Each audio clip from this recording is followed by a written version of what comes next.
days.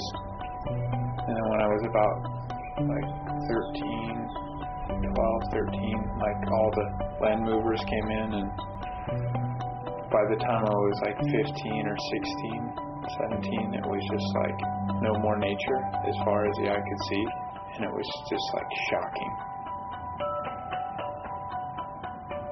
Growing up in the suburban domestic incubator and the subsequent paradigm shift upon exit, that's that's the text I have for it. It's like, you know, what happens when you leave it and you see the rest of the world, and you realize in looking back, like, where I lived was a big fake dream.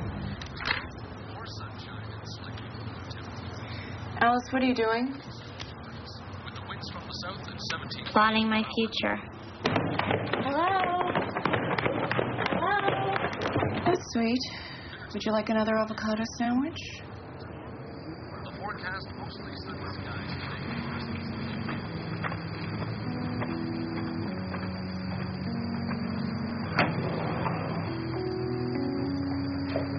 I'm going. If you see any strangers, tell them I said hello. In my family, it was never okay to be sad. To express sadness was a little illegal and also dangerous, you know, or dangerous to other people. And so didn't get to do it. So like, since art is getting to do what you didn't get to do, a lot of times my art is like sad, or like, you know, reveling in sadness, and it often funnily sad. Like, I'm gonna make this so sad it's gonna be silly, you know. But I'm exercising a lot of things I didn't get to say before. What is happiness?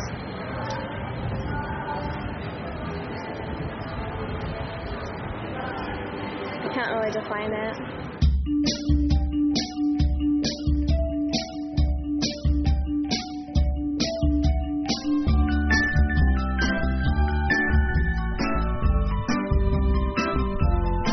Being like a painter, being a straight white male artist, showing in galleries, showing in museums, all that stuff seemed like the most corrupt, the most duplicitous, the least powerful, the least punk, the least interesting thing to do.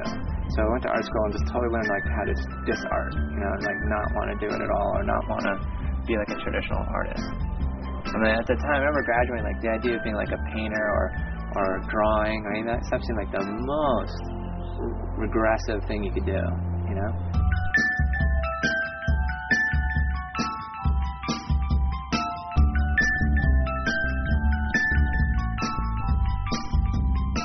Like, the mainstream was like my first girlfriend that dumped me really hard, and I've never forgotten her. It's really embarrassing to admit, but it's kind of true. And I think that's why my work often relates to it. Even if I'm like poking at it or fucking with it, it's because I'm still in love with her and hate her. Feel jilted, you know.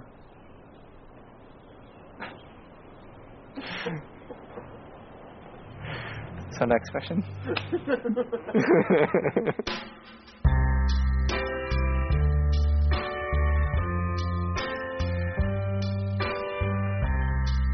Leaving the suburban environment and coming to the city was where I was looking for in life was a real experience, because I felt like I grew up in a fake world, and that's what the city was offering me.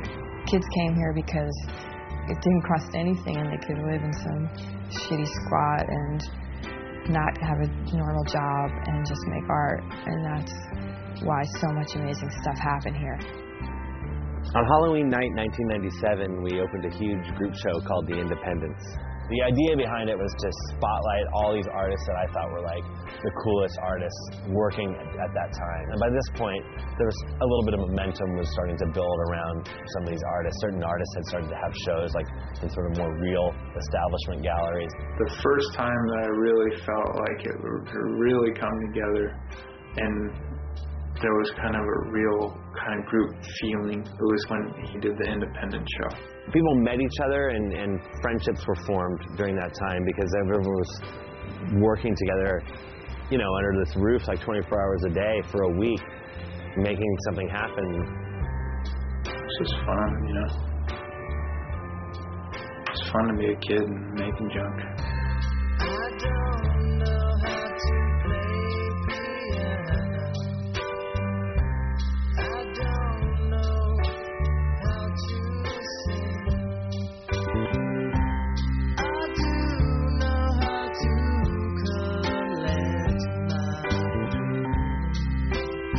maybe one of the things that you'll find is for that moment in time there was, I wouldn't say an innocence, but I'd say that there were people having fun, enjoying each other's company, coming up with different ideas, trying to create something, you know, inspiring one another, maybe just kind of enjoying themselves, messing around.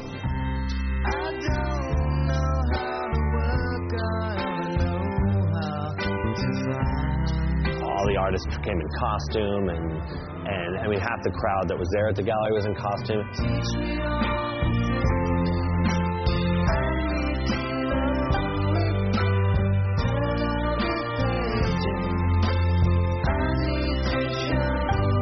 It was like a psychedelic night. It was like really just crazy. It was really beautiful out that night, I remember, and it was magic.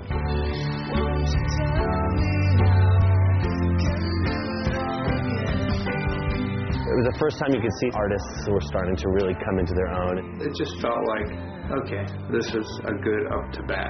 The work looked somewhat professional for the first time. That really looked like an art show.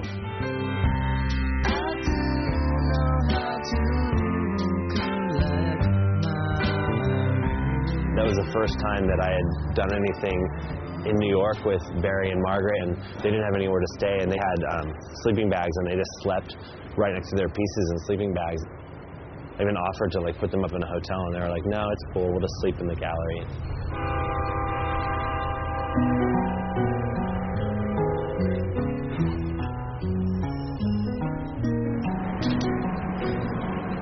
The waterbed Lou, and then every time we originally wrote it in '85, and then he came past it again in '91, and then he came past it again in '92.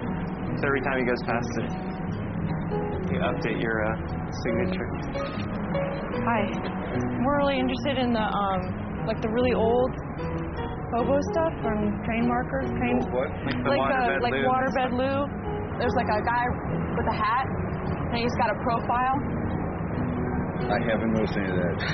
I've been checking these cars for I don't know how long. I haven't noticed that. No, I haven't. Like a lot of like this old stuff. It used to be hobos, but now a lot of it's train workers or some tramps. But I think also loaders, like people who. I have no idea. I have no idea. You know. I started in '93, riding on trains.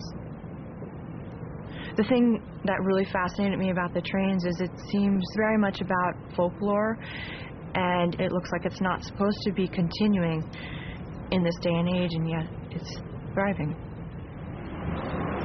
Maybe somebody will be inspired by the fact that, especially, women, that another woman is working hard, but just to see somebody working hard. In general, I don't care if I inspire men or women. I hope that by showing my work anywhere I happen to show it, that I always hope there's somebody that can come away feeling like they can work too.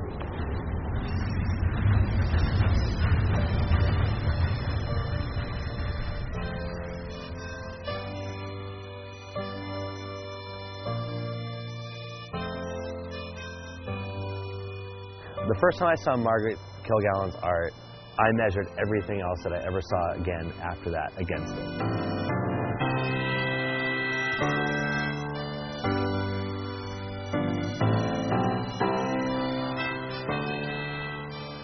She had this image she was doing, and I just walked in, and I was got all like quiet, and I was like, wow, it's like, oh, that's a good one. That's a good one. I was to myself, and then I was just like, Margaret, I'm gonna go back to my studio and do exactly what you just did. So I think we influence each other like that. We'll start out like doing something, but then all of a sudden it turns into something fun and interesting.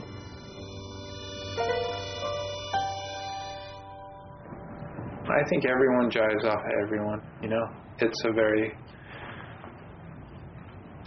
it's kind of a whirlpool of inspiration. But I do feel a relationship between my work and other people's work, for sure, that I love. I don't feel like alone, talking like a foreign language.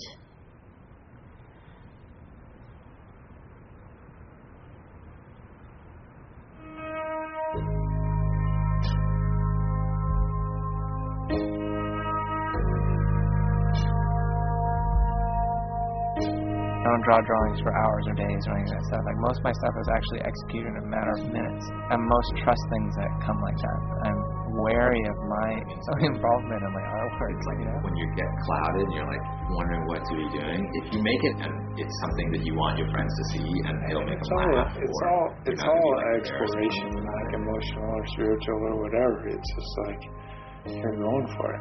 You know, that's the role of the artist. The artist's role is to like, and it's chaos. And kids like chaos. When I'm a kid, I want to see chaos. I'm into chaos. We're the first, you know, even those of us with education, man, we're kids, man. Our work is in the vernacular of like, you know, speaking in the way that we spoke as youth.